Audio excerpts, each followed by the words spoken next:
तो आज है 18 फरवरी और आज सामाजिक विज्ञान अर्थात सोशल साइंस का परीक्षा है। और जो क्वेश्चन हम आपको देने वाले हैं विश्वास के साथ आपके एग्जाम में डायरेक्ट रूप से क्वेश्चन पूछा जाएगा। 100% क्वेश्चन यही सब पूछा जाएगा। पीछे जो भी क्लास हमने आपको दिए हैं सभी क्लास से क्वेश्चन पूछा ही गया है। प्रथम पाली और दोनों पाली के लिए क्वेश्चन इसमें है। आप दोनों पालियों के लिए क्वेश्चन को ध्यान से पढ़िए। क्वेश्चन के खुद अगर आप सही ढंग से देख लेते हैं तो परीक्षा में लगभग एक भी प्रश्न आपसे नहीं छूटने वाला है। पहला प्रश्न है, रूस की बोल्शेविक क्रांति का नेतृत्व किसने किया था? इसको याद रखिएगा, 1917 में हुआ था, लेनिन ने किए थे। ठीक है, लेनिन का मृत्यु 1924 में होता है। इस घटना को भी आप लोग याद रखेंगे। पहला क्वेश्चन का आंसर सी हो गया। बढ़ते हैं 2 नंबर क्वेश्चन की ओर। 2 नंबर क्वेश्चन है, बोल्शेविक क्रांति कब हुई थी? तो नवंबर 1917 में। इसको आप लोग याद रखेंगे।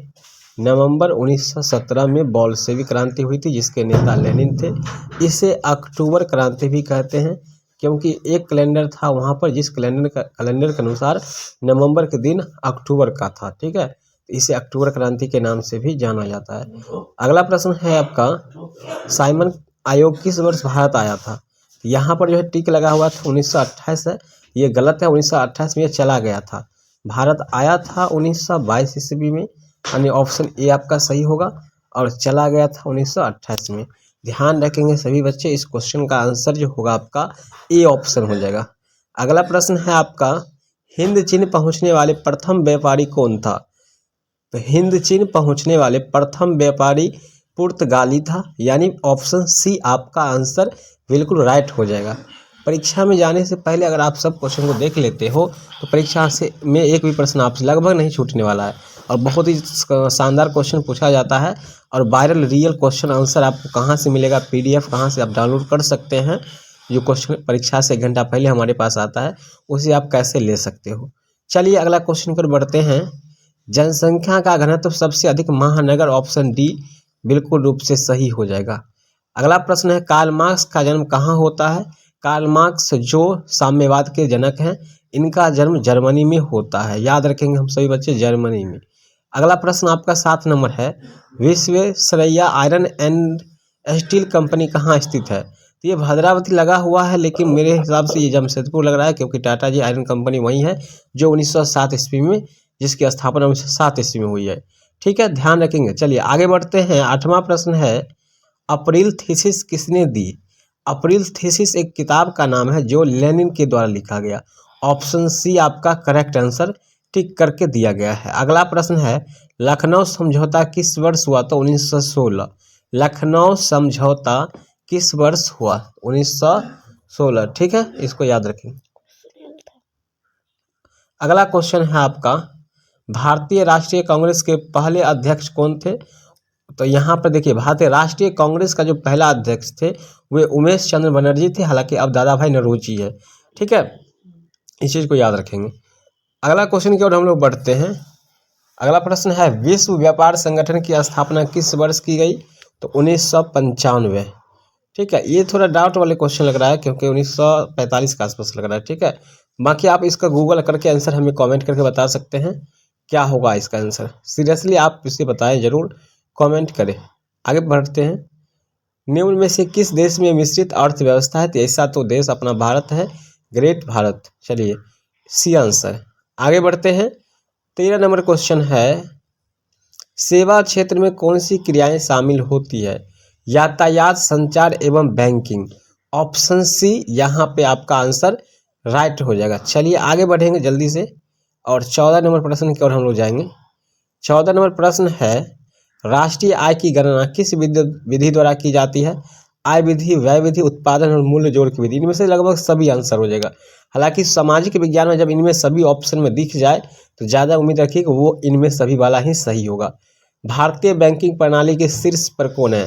तो रिजर्व बैंक ऑफ इंडिया, यह जो है सभी बैंकों के ऊपर है। ठीक है, सबसे बड़ा बैंक होते हैं। चलिए अगला क्वेश्चन, भारत का वित्तीय वर्ष कौन सा है? तो भारत का वित्तीय वर्ष यानी जो होता है क्लोजिंग, मार्च क्लोजिंग चलता है, वो आपका 1 अप्रैल से शुरू होता है, 31 मार्च तक होता है। ये जो है हिंदी वर्ष के अनुसार दिया गया क्योंकि हिंदी जो है नया साल 1 अप्रैल को शुरू होता है। इस बात को सब लोग याद रखिएगा। यहाँ पे थोड़ा उल्टा समझ रहे होंगे आप लोग। निम्न में से कौन सी सेवा गैर सरकारी है? तो मॉल जो सेवा है, मॉल ये सरकारी नहीं है, यह पूर्णतः जो है गैर सरकारी है। ठीक है, ऑप्शन सी हो जाएगा। चलिए आगे बढ़ते, अगला प्रश्न है व्यावसायिक बैंकों का राष्ट्रीयकरण कब किया गया?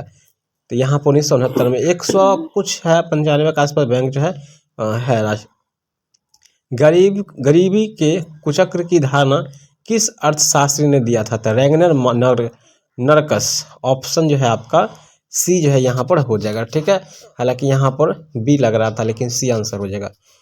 आगे बढ़ेंगे, अगला प्रश्न है निम्न में से कौन बीमारू राज्य नहीं है? तो नाम से स्पष्ट बीमारू राज्य कर्नाटक नहीं है, क्योंकि के कर्नाटक होता है, केस कर्नाटक होता है, और यहाँ पर बीमारू में के का कोई सवाल ही नहीं है।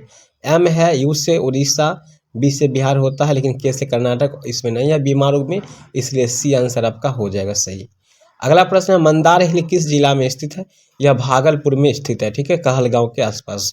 ऑप्शन नंबर आपका बी जो है बिल्कुल रूप से सही हो जाएगा। अगला प्रश्न की ओर हम लोग चलेंगे, काजीरंगा राष्ट्रीय उद्यान कहाँ है? यह असम में है। ठीक है, ध्यान रखेंगे बाघ के लिए प्रसिद्ध है।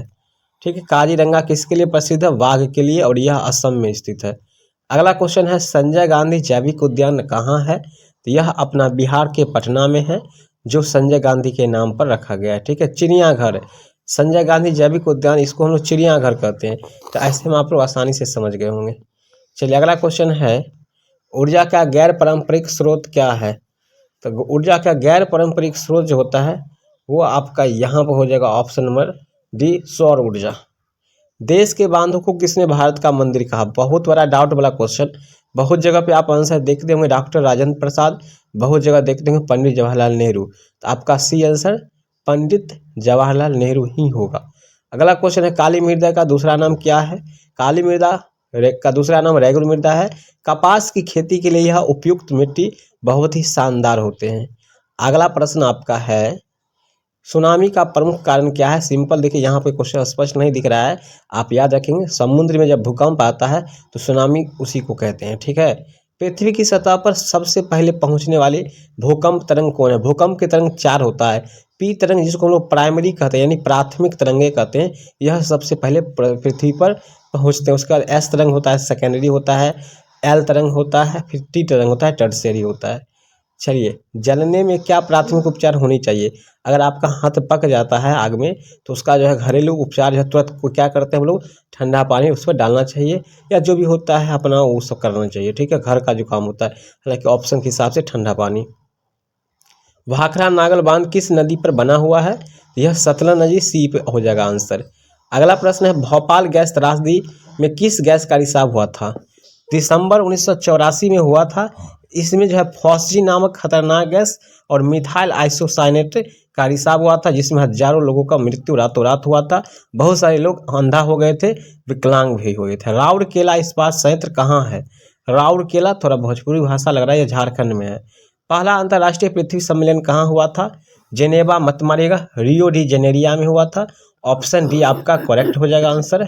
आगे बढ़ेंगे हम लोग, अगला क्वेश्चन है कपास के लिए उपयुक्त मृदा क्या है? तो अगर बच्चे ध्यान से आप पीछे क्लास को सुने हैं तो आपको याद है रेगुर मृदा, जिसको हम लोग काली मृदा के नाम से जानते हैं। ठीक है, अभी नहीं, पहले के ज़माने में दादी लोग काली मृदा से बाल भी साफ करते थे और अच्छा खासा साफ भी होता था।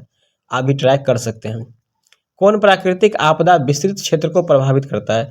देखिए प्राकृतिक आपदा वो होता है जो भगवान के द्वारा होता है, जो मतलब कि प्राकृतिक रूप से होता है, जो यहाँ का विस्तृत क्षेत्र यानी बहुत बड़ा क्षेत्र को प्रभावित करता है, तो वो ओजोन परत का क्षय हो जाता है। अगर ओजोन परत खत्म हो जाएगा तो बहुत सारा क्षेत्र जो है कैंसर से ग्रसित हो जाता है। हालांकि बाढ़ भी है, इससे भी बहुत बड़ा क्षेत्र प्रभावित होता है, भूकंप से भी होता है। तो यहाँ पर ऑप्शन जो है सब लग रहा है, लेकिन यहाँ पर ओजोन परत मारिएगा, ज़्यादा सुटेबल हो रहा है।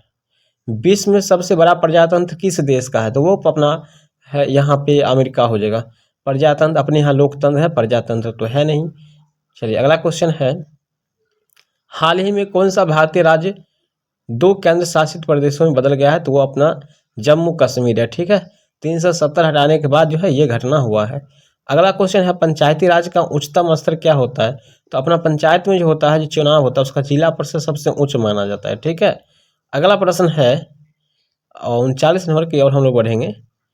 यहाँ पर है निम्न में से कौन संघ राज्य की विशेषता नहीं है? तो यहाँ पर हो जाएगा एक पक्षीय विधायिका। ठीक है। अगला, हाँ हाँ सही है।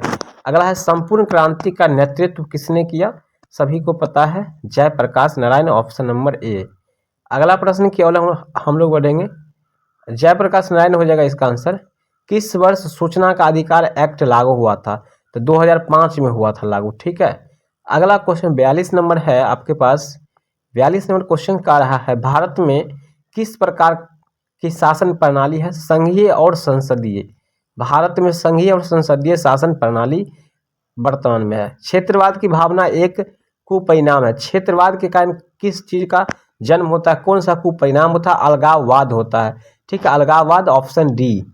अगला प्रश्न आपका है, महेंद्र सिंह टिकैत के नेतृत्व में भारत में किस आंदोलन को चलाया गया? भारतीय किसान यूनियन। निम्न में से भारत का सबसे पुराना राजनीतिक दल कौन है? तो सबसे पुराना जो राजनीतिक दल है वो है आपका भारतीय राष्ट्रीय कांग्रेस पार्टी, जिसकी स्थापना 1985 में हुआ था। इसको आप लोग याद रखेंगे, ठीक है। भारतीय राष्ट्रीय कांग्रेस यह सबसे पुराना राजनीतिक पार्टी है। अगला प्रश्न की ओर हम लोग बढ़ेंगे।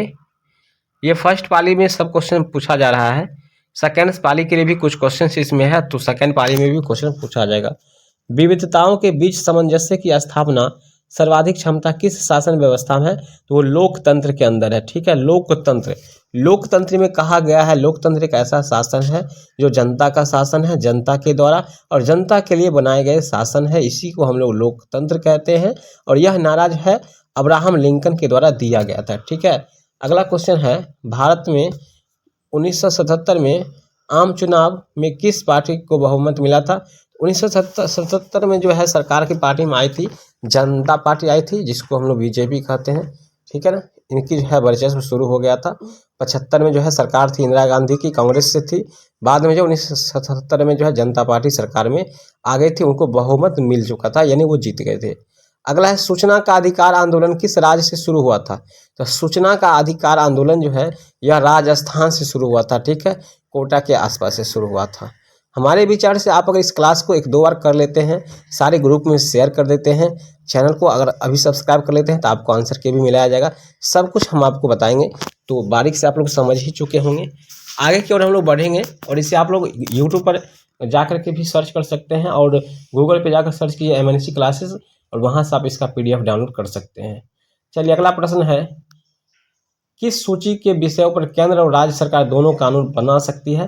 तो समवर्ती सूची के अंतर्गत केंद्र और सरकार दोनों बना सकती है सरकार, मतलब यहाँ पर कोई भी नहीं। भारत में वर्तमान में कितने केंद्र शासित प्रदेश हैं? तो यहाँ पे 8 केंद्र शासित प्रदेश हैं, याद रखेंगे, ठीक है।